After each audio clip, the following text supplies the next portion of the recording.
Yo, what's up squad? It's EliteShot here, aka Sean, and today guys, I'm bringing you another EliteTalk video. It's been so long since I posted my last EliteTalk video, and for everyone unfamiliar, in this series, I answer your questions that you guys ask me on my Twitter at #FriendlyCODFanboy. I haven't posted one of these in so long, and I apologize because I've been wanting to, I just never came around to it until today, so let's get this started. But before I start, I literally just recorded this whole video like just a second ago, and I realized I didn't have my webcam recording me. I was just talking to my microphone with no webcam. I cannot believe that because I was talking for 22 minutes, I answered a bunch of questions, and here my webcam was not even turned on.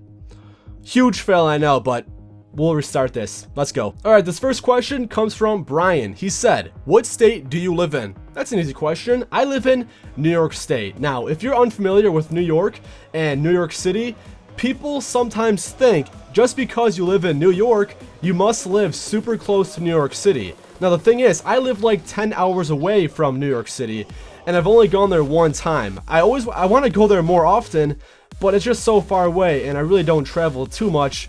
But yeah, I live like pretty far away from there, and it's funny because people think if you live in New York, you must live super close to New York City, but that's not the case.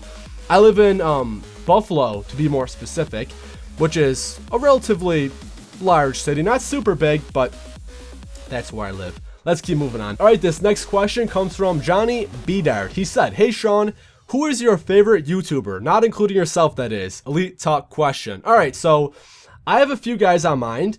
CNanners, Allier, T-Mart, and Syndicate. Those guys are definitely idols of mine. Huge idols. I've been a fan of their work for several years now, and I definitely respect what they do.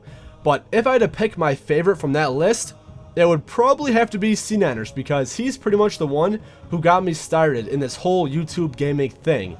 A few years back, he used to post World at War commentaries and MW2 commentaries. He would post these flawless free-for-all gameplays where he would go 30-0, and he would give tips and tricks, and he's pretty much the one who got me started, and I guess I can call him my favorite YouTuber, so thank you for the question. Let's keep moving on. This one comes from Nathan, and he said, have you always paid someone to do your channel art and video setups and covers, or have you done them yourself? Alright guys, so since the start of my whole YouTube career, I've been creating all of my own GFX work, and it definitely is a work in progress. When I first started creating stuff, and when I look back now, it is complete garbage. It's bad, it's crap, it's horrible. As you guys know, whenever you first start something, obviously you won't be that great at it, unless you're like a god genius, but over the years, get out of here sticking hair, over the years, and the more I practice creating stuff, the better I got. The programs I use to create my artwork is Photoshop. That's pretty much where I create all my stuff, from my thumbnails to my banners to my headers on Twitter and Facebook, my avatars, all that stuff. I've always been using Photoshop, and over the years and with practice, it makes perfect, and I got better and better. But nowadays, you see a lot of people kind of like just copy other people, and that, I don't know, I don't really respect people that just copy and take exactly what one person does and make it their own. It's not wrong to take ideas from people and to implement them into your own work, but you definitely want to try and have your own type of style and keep improving on that, because that's what I've been doing. But I definitely also took ideas from other people. I didn't steal them. I would get ideas and try and tweak them and make them your own, and to change it in a way that is your own style. And that's pretty much what I do. The only stuff I don't create are my intros. I had some help with my intros. My first intro was my yo Skrill drop it hard, and that crazy beat would come in. I had help from a guy named Aaron. He helped me out on that one. I added some effects myself, like the song and a few of like the zooming in effects. And then my intro now, I also had help from a graphic designer who I forgot the name of. I'll include his name in the description because I forgot. But he also helped me with my intro I have now. But I also added a few effects of my own. And I create my videos and add these effects in a program called Sony Vegas. That's the program where I edit my videos and do all that sorts of stuff. But I pretty much create all of my own GFX work. Thank you for the question. This question also comes from Nathan. He said, did you teach yourself how to record and upload videos and commentaries, or did someone teach you? Alright, so this is pretty similar to my GFX question, well, that he asked, I pretty much taught myself how to do everything I do now. When I first started creating videos, it was definitely a hassle and it was a pain because starting and learning any new program is always a hurdle. It's always pretty tough to learn how to use these things because they're super unfamiliar. When you first open a new program, there's so many different buttons and things to click and all this stuff you're unfamiliar with, and it's tough. But yes, I taught myself how to do everything I learn now, but that doesn't mean it doesn't mean I didn't have help. If I ever had a question, I would go on YouTube or go on Google and type how to create this certain effect, or how to do this, how to do that, and I watch these tutorial videos that tell you tips and tricks and how to do certain things, and those types of videos definitely help me to learn what I know now. But I pretty much taught myself how to do what I know, but I also look up things on Google and YouTube because those are like your friends. If you have questions, definitely ask. There's no point in not asking because you won't learn anything unless you practice a lot, because that's also a great way to learn, is to just mess around with a program. If you first open it up, just play with it, click different buttons, try different stuff out, and you'll find a lot of cool stuff. Believe it or not, because in like Photoshop, if I'm trying to create something like a cool thumbnail, I'll just test out different effects and I keep trying new things until something looks cool that I can stick with. But yep, thank you for the question, Nathan. Let's keep moving on, guys. Alright, so this one comes from a name that I'm gonna horribly pronounce. Mitan Yelamalaglu. That was horrible. I cannot pronounce names if my life depended on it. He must be from some other country because that's a name I have never seen before. He asked me, what do you think about campers in COD? What do I think about campers in COD? I think you guys already know what I think about campers in COD. They have to be one of the most frustrating things in Call of Duty of all time. Dying by someone that's sitting in a dark corner or in some doorway just waiting for you? How much more annoying can that get? And why are you even playing Call of Duty if you're not gonna move? You might as well be playing like big game hunting where you're waiting for deers or bears, whatever. Like, this is not a hunting game. You can move around. You have a left analog stick for a reason, to move. I play video games to have fun, not to just sit there. I'd rather watch like paint dry. Honestly, I don't know. They're just pretty frustrating. It's definitely a strategy that many players use, especially like newbie players and beginners that haven't played the game before, and they just camp and sit there. And then they're wondering why they're not doing well and why they don't have many kills, because you're not moving. The more you move and the better you get, you'll get more kills, and you're not going to learn much by sitting in a freaking corner. I really hope you guys aren't campers because they're pretty annoying, but if you're a beginner, go ahead and do what you want. You're just going to annoy a bunch of people, that's for sure. Let's keep moving. This one comes from Winter's Family. He said, is YouTube your full-time job? If so, what's it like? Well, to answer the first part, it's my full-time job. In my other EliteTalk video, I brought up the idea that I withdrew from college to better focus on my YouTube career and to make it a full-time job. Every single day, I'm always working on my YouTube channel, but I don't like calling it working because it's something I enjoy doing, and normally work isn't something you enjoy, but I really do love and have a lot of fun with my YouTube channel. It's like a baby that I'm watching grow up. It's like my child who's progressing and getting older and bigger and better, and it's awesome. It's like the best feeling on planet Earth, knowing that I've been working on something for so long and watching it grow and progress, and it's just incredible. And I cannot even describe in words the feeling it gives me, because I would not be here without you guys. And whenever I start bringing up you guys and my channel growth, I start to get all teary-eyed because it makes me so happy to think that so many people support me and love watching my videos, and that just motivates me even more, and I just love it so much. So I cannot thank you guys enough. And if you're watching this, yes, you, thank you for continuing to support me and motivating me to continue what I'm doing. It really does mean a lot.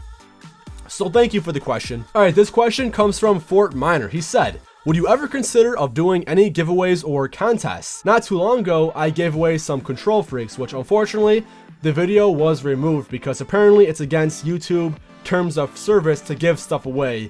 And I wasn't aware of that, and the video was taken down, and I received a strike, which kind of sucks, but I already picked the winners and gave away them on Twitter. And in the future, I also plan to hold more giveaways and contests like that on my other social medias, like I mentioned, Twitter and Facebook, because I don't think it's against the rules to give away stuff on there. So definitely keep your eyes peeled. And if you're not following me on my social medias already, definitely get connected, because I love to interact and talk to you guys and answer questions and do all that sort of stuff. And it's a great way to stay connected. So definitely hit me up if you haven't already. All right, this one comes from Eric Ballister. He said, "Yo, Sean, I don't know if this question was asked, but what got you into FPS games and COD?" That's a good question.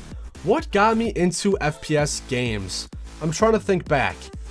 Honestly, I think the first FPS game I played has to be Halo 2. Back in the day, that was the game I played with my friends. My friend David, who lives literally just right behind me, I used to go to his house all the time and play some good old Halo 2, and it was a lot of fun. I can remember us playing it for hours on end and just beating the campaign and playing multiplayer and going in parties and just playing Halo for so much and so long, and it was a lot of fun. And then I think the first Call of Duty game I played has to be Call of Duty 4 at my friend Cooper, who lives down the road, and I would go to his house like every day and play Call of Duty. And I remember also playing that for hours on end. It was so fun. I love the competitive aspect and everything about it, the unlocks and leveling up and all that stuff is very cool. And I guess that's what got me into FPS games. I guess you can also say like CNNers, even though I mentioned this before. CNNers definitely also got me into it because I loved what he did, and I asked myself, why can't I be doing that? And then I started my channel, and I continued to play Call of Duty. Whenever a new COD would come out, I would pick that up and continue to play it and love it, and I'm still doing that to this day. But thank you for the question. This one comes from Jordan. He said, "Why do you like Adidas so much?" Or Adidas, however you want to pronounce it. It's pronounced differently all across the globe. People always say it differently, so say it however you want. But why do I like Adidas so much? That's a good question. Right here I have my Adidas hat. Down here is a few more shoes and hats that you guys seen in my gaming setup videos. But why do I like it so much? Well, since I was 5 years old, I've always played soccer, and for some reason I've always picked up soccer cleats, Adidas soccer cleats, and I just like the brand. I don't know why I like it so much. I'm a fan of like the whole stripes they got going on. This specifically is called Adidas Originals. I just like the stripes and the style of Adidas. I really don't know why I like it. I guess that's my answer. I mean, it's not wrong to like something, is it? I don't know. Just one of those brands I like and I stick to, but let's keep moving. All right, so this is the last question from Mike Hodgson. He said, "Sean, how does it feel when you see your subs and views go through the roof? Must be amazing." It definitely is, man. It's more than amazing. Like waking up every day and seeing more viewers and more fans and more supporters is the most incredible feeling ever.